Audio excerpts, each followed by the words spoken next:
سلام كم يصنحوا فتواتن كبراتن تخاتل تدبي تي في نسعى زدالنا لكم حاصرتن وانا زيناتات هجنا لكم قريبنا لنا كتكتاتلنا ادمنايو بكندي ارسنت وصاتهم كنفلم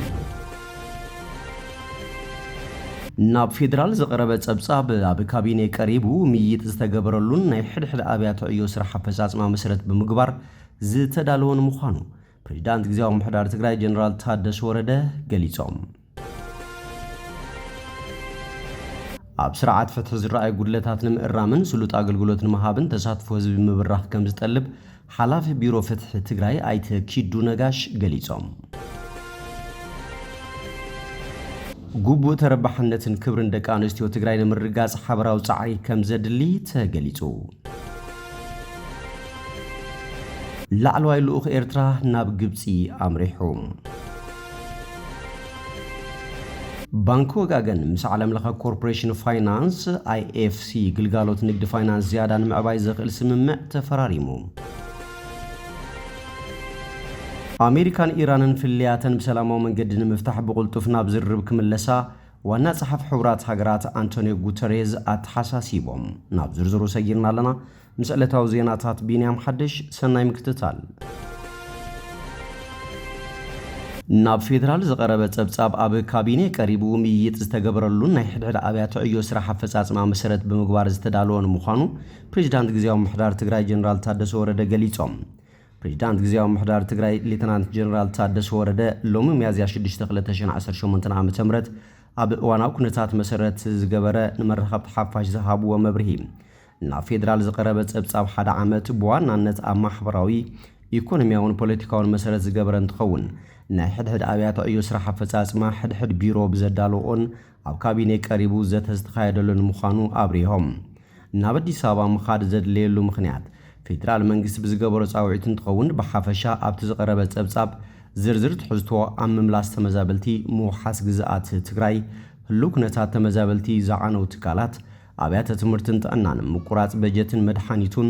ህልው ኩነታት ሕርሻ ትግራይ ወዘተ መሰረት ብምግባር ዝቀረበ ምንባሩ እቶም ፕሬዝዳንት ሓቢሮም ፕሬዝዳንት ጀነራል ታደሰ ወረደ ኣብ ሕርሻ ዘሎ ጸገም እንትገልጹ ድማ ንኣብነት 500 ትራክተራት ናብ ትግራይ ከኣትዋ ዝተፈቐደ እንትኸውን 85 ትራክተራት ጥራይ ክምስኣተዋ ኣብ ጅቡቲ ዝተረፋሉ ምኽንያት ፌደራል መንግስቲ ክሕግዝ ብዘይምኽኣሉ ምዃኑ ኣብ ጸብጻቦም ቀሪቡ ኢሎም መጋቢት 30 ስልጣን ግዚያዊ ምሕዳር ትግራይ ዘብቅዕ ብምዃኑ ትግራይ መንግስቲ ኣልቦ ንኸይትኸውን ምስ ናይ ትግራይ ትካላት ነቲ ክፍተት ከመይ ከም ዝቕረፍና ተዘራረቡ ምንባሮም ዝዘኻኸሩ እቶም ፕሬዝዳንት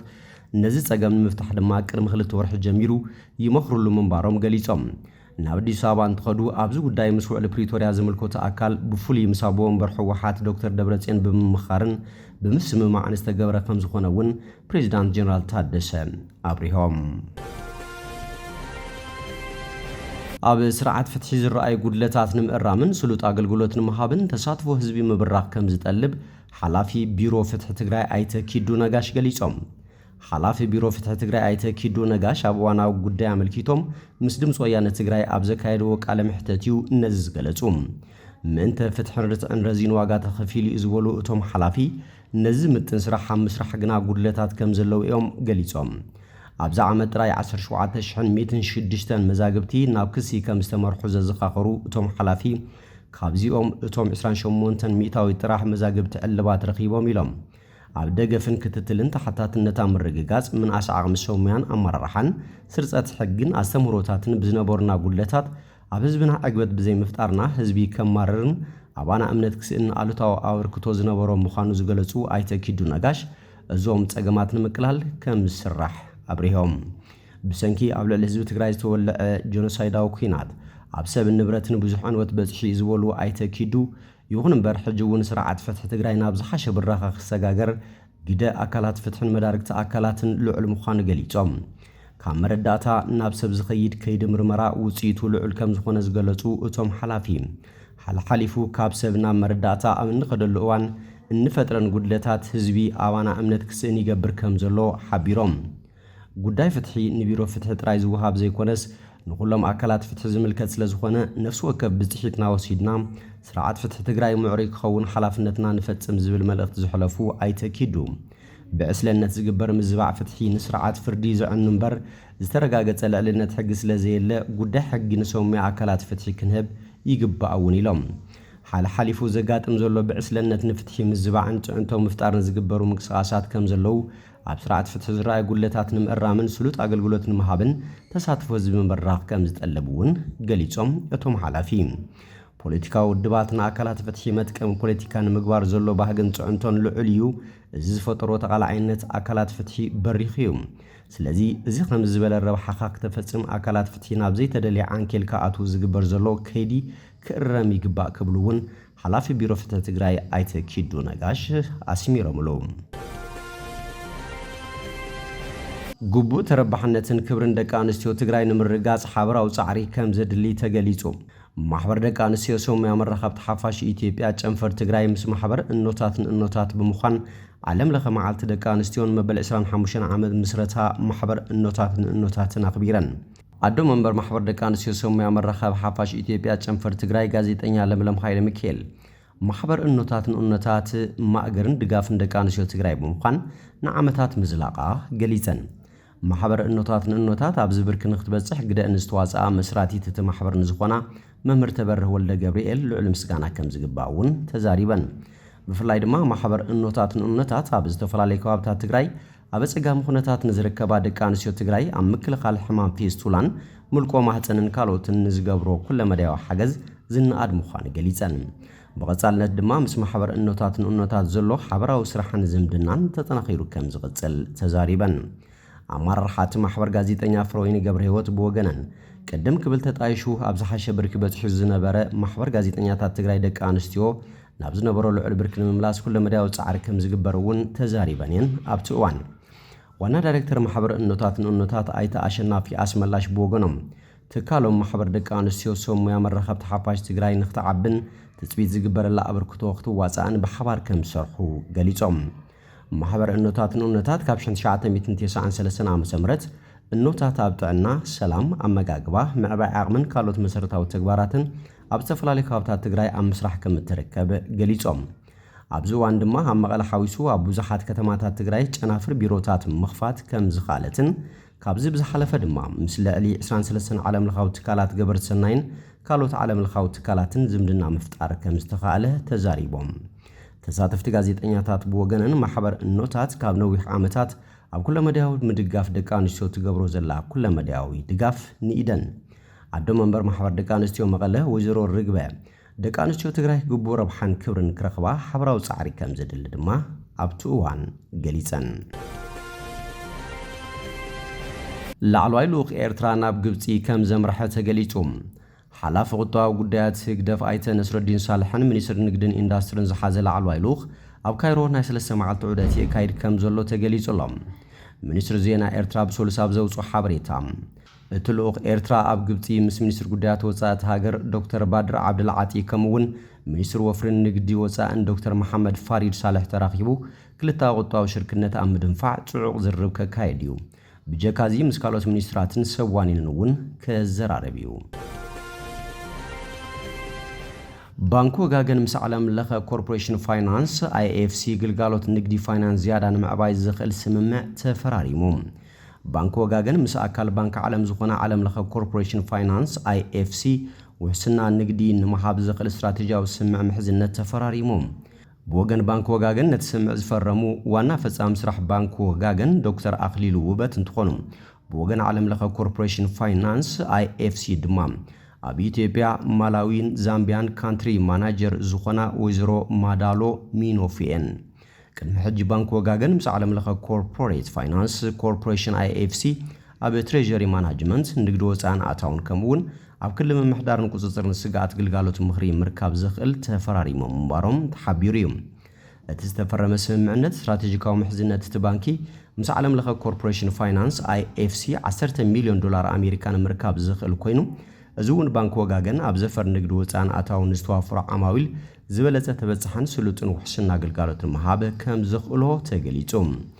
እቲ ስምምዕ ውሕስና ንግዲ ብምሃብ ኣብ ምዕባይ ዝርከባ ሃገራት ንግድን ብምዕባይን ኣብ ስርዓት ዘጋጥመን ስጋታት ንምቅላልን ዓላማ ዝገብረ ኮይኑ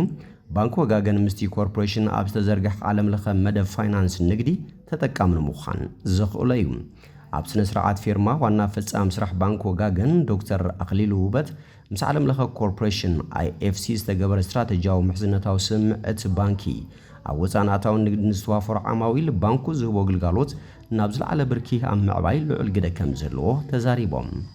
እቶም ዋና ስራሕ ፈጻሚ ብተወሳኺ ባንክ ወጋገን ምስ IFC ዘለዎ ምሕዝነት ናብ ካልኦት ዘፈራት ብምዕባይ ኣሳታፍ ግልጋሎት ፋይናንስ ንምቕራብን ንዕቤት ቁጠባት ሃገር እናበርከቶ ዘሎ ግደ ንምዕባይ ዝለዓለ ድሌት ከም ዘለዎ ገሊጾም። ካንትሪ ማናጀር ዓለም ለኸ ኮርፖሬሽን ፋይናንስ IFC ወይዘሮ ማዶሎ ሚኖፍ ብወገነን ትካለን ምስ ባንክ ወጋገን ዝገበሮ ስምምዕ ኣብ ኢትዮጵያ ንግዲ ፋይናንስ ተበጻሕነት ንምስፋሕ ዘለዎ ተወፋይነት ዘንጸባርቕ ምዃኑ ኣብርሄን። ብተወሳኺ ብርክት ዝበሉ ትካላት ብፍላይ ደቀቕትን ማእኸሎትን ትካላት ኣብ ወፃን ኣታውን ንግዶም ውስንነት ፋይናንስ የጋጥሞም ኣብ ዘለሉ እዋን ባንክ ወጋገን ምስ IFCን ዓለም ለኸ መደብ ንግዲ ፋይናንስ ምሕዋሱ እቶም ትካላት ኣድላይ እታወታት ብእዋኑ ክረኽቡ ድሌት ዕዳጋ ከማልኡን ምስ ክልላውን ዓለም ለኻውን ዕዳጋታት ክራኸቡ ዝሕግዞም ምዃኑ ተዛሪበን። ካብ ውሕስና ብተወሳኺ እቲ ስምምዕ ንግዲ ፋይናንስ ናይቲ ባንኪ ምምሕዳርን ሓደጋን ተግባራት ትሬጀር ንምጥንኻር ግልጋሎት ማዕዳ ዘካትት ኮይኑ ኣሰራሓቲ ባንኪ ብምጥንኻር ስራሕቲ ምህዞን ዕቤት ውልቀ ትካላትን ዝያዳ ንምድጋፍ ጥንኩር ዓቕሚ ከም ዝፈጥር ገሊፀን። መጻኢ ወርሒ ሰነ 2018 ዓ.ም ካብ ዝጣየሽ መበል 29 ዓመቱ ዝመልእ ባንክ ወጋገን ኣብ ኢትዮጵያ ዕዳጋ ካፒታል በቐዳምነት ዝተመዝገበ ትካል ፋይናንስ ኮይኑ ኣብዚ ሕጂ እዋን ንደቂ ኣንስትዮ ከምኡውን ስሩዕ ዘይኮኑን ኣብ ደቀቕትን ኣናእሽተይን ዘፈራት ንግዲ ዝተዋፈሩ ውልቀ ሰባት ብዘይዋሕስ ዘቕርቦ እፎይታ ዝስያሚኡ ዲጂታል ግልጋሎት ልቓሕ ኣሳታፍ ስርዓት ፋይናንስ ዘርጊሕሎም። ብተወሳኺ ኣብ መላእ ሃገር ኣብ 463 ጨንፈራት ስሩዕን ካብ ወለድ ናፃን ግልጋሎት እናሃበ ኮይኑ ድሌት ዓማዊል ንምምላእ ግልጋሎት ኢንተርኔት፣ ሞባይል ኤጀንስን ካርድ ባንኪንግን ኣብ ምሃብ ይርከብ ክብል እቲ ትካል ዝለኣኹ ሓበሬታ ኣመላኺቱ። ኣሜሪካን ኢራንን ፍልልያተን ብሰላማዊ መንገዲ ንምፍታሕ ብቕልጡፍ ናብ ዝርብ ክምለሳ ዋና ጸሓፊ ሕቡራት ሃገራት አንቶኒዮ ጉተሬዝ ተሓሳሲቦም። እቶም ዋና ጸሓፊ ኣብ መንጎ ክልቲአን ሃገራት እናገደደ ዝኸይድ ዘሎ ወጥሪ ናብ ዝዓመቐ ቅልውላው ከምርሕ ከም ዝኽእል ስክፍትኦም ገሊጾም። ኣብ ማእኸላይ ምብራቕ ንሰሙናት ጸንሐ ግጭትን ኣብቲ ዞባ ዝተረኣየ ዕንወትን ወታደራዊ መፍትሒ ከም ዘየለ ብንጹር ከም ዘርአየ ጉተሬዝ ኣብ ዝለኣኽዎ መልእኽቲ ገሊጾም። ድሕሪ ናይ ሰሙናት ዕንወትን ስቃይን ኣብ ማእኸላይ ምብራቕ ንዝረኣዩ ዝተሓላለኹ ጸገማት ብሓይሊ ይኹን ብዕጥቃዊ ግጭት መፍትሒ ከም ዘየለ ተገንዚብና ኣለና ብምባል እቶም ዋና ጸሓፊ ዲፕሎማሲ ነባር ሰላም ንምምጻእ ዝሕግዝ መሳርሒ ኮይኑ ክቕጽል ኣተሓሳሲቦም። ክልቲአን ሃገራት ቅድሚ ሕጂ ዝተሰማምዑ ለንስምምዓት ምቁራጽ ተኽሲ ብዘይ ቅድመ ኩነት ከኽብሩን ዝኾነ ይኹን ግህሰት ብህፁፅ ደው ከብሉን ተማሕፂኖም። እንተዘይኮይኑ እቲ ቅልውላው ካብ ቁፅር ወፃኢ ኮይኑ ንመላእ ዓለም ናብ ዘይተደለየ ኩነታት ጎታ ከም ዝኽእል ተንተንቲ ፖለቲካ የጠንቅቑለው። እቶም ዋና ጸሓፊ ኣብ ስትራቴጂካዊ መጻወ ሕሩም ዝርከባ ንግዳዊ መራኽብ ናጽነት ምንቅስቓስ ክኽበረለን እውን ጸዊዖም። ምቁራጽ እዚ መስመር ኣብ ቁጠባ ዓለም ልዑል ጽልዋ ክሕድር ከም ዝኽእል እውን ኣብሪሆም።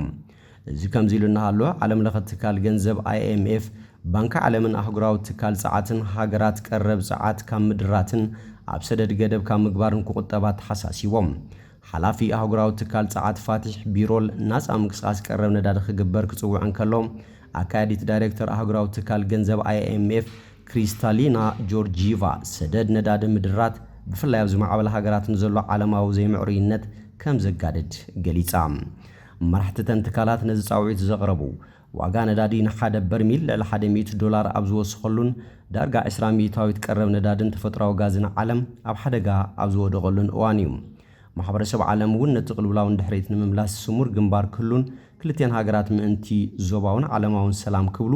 ናብ ዘተ ክምለሳን ጻውዒት ቀሪቡሎም።